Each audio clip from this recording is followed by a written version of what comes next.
Bonjour à tous, je suis très heureuse de vous retrouver et aujourd'hui c'est le deuxième tutoriel que je fais sur ma chaîne et il va s'agir d'un nude mais dont les tons un peu orangés.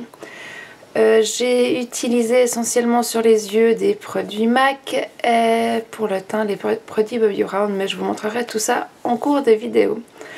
Voilà, donc on peut passer directement au tutoriel, à tout à l'heure.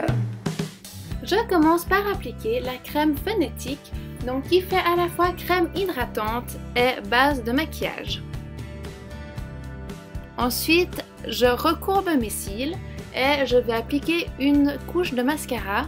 Je fais ça en début de maquillage parce que mes cils sont très raides et que à peine je mets du mascara, ils retombent déjà, ils ne restent pas du tout courbés. Et donc je referai en toute fin de maquillage une couche en attendant pendant que je me maquille, ça a bien le temps de sécher. Là vous voyez déjà que le cil que j'ai fait en premier c'est déjà bien retombé. Ensuite je vais appliquer le Paint Pot de chez MAC en teinte Painterly. C'est un fard crème et je l'applique sur toute la paupière. Ça permet d'unifier la paupière et ça va aussi aider le maquillage à mieux tenir.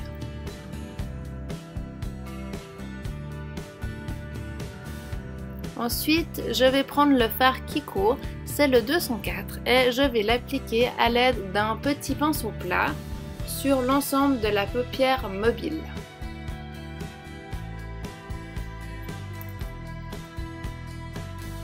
De chez MAC, je prends le fard Ablaze.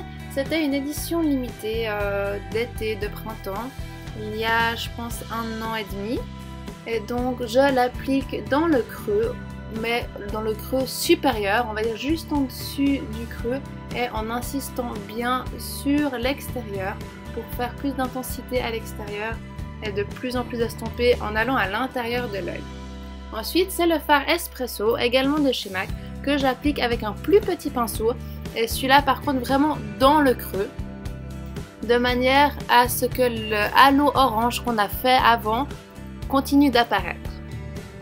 Tout comme pour le fard précédent, on va plus accentuer l'extérieur et plus estomper à l'intérieur. Ensuite, je prends le fard Wool, donc c'est un orange qui est un peu plus froid que le précédent et je le pose par-dessus Espresso pour réchauffer un petit peu le brun.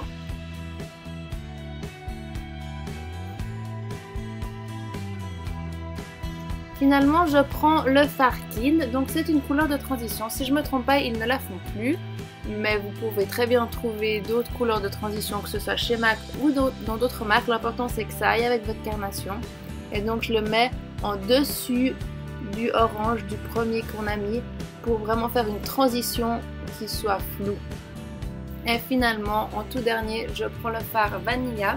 Donc c'est un fard qui a des micro paillettes, donc ça donne pas du tout un effet pailleté, mais ça donne un effet très illuminé et donc je le mets vers l'arcade sourcilière juste en dessous du sourcil et en reprenant ensuite le Kiko 204 je vais en remettre un peu sur la paupière mobile parce que ça s'est pas mal estompé.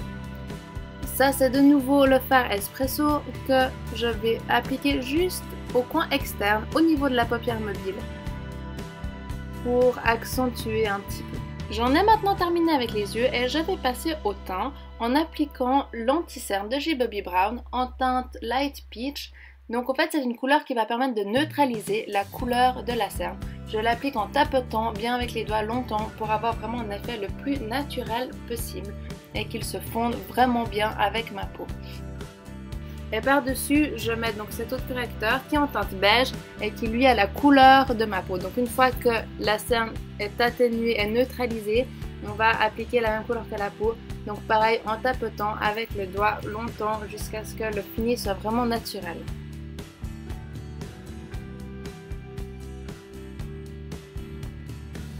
Et ensuite, je vais appliquer mon fond de teint de Bobbi Brown, c'est le Moisture Rich. Et en teinte beige, donc c'est un fond de teint qui me convient très bien avec ma peau sèche puisqu'il hydrate. Je l'applique sur tout le visage à l'aide d'un pinceau. Je vais appliquer aussi le stick correcteur aux quelques endroits où j'aimerais un peu plus de couvrance. Donc il est dans la même teinte que le fond de teint, il est beige. mais comme le fond de teint est très peu couvrant, ça permet de corriger les quelques petites imperfections qu'on verrait encore. Et ensuite, avec un petit pinceau du Hot Fibres, je vais utiliser la poudre qui vient avec le correcteur pour fixer bien l'anti-cerne. Je vais ensuite mettre la poudre compacte impalpable de Bobbi Brown. C'est la teinte Sunny Beige et donc je la mets sur l'ensemble du visage.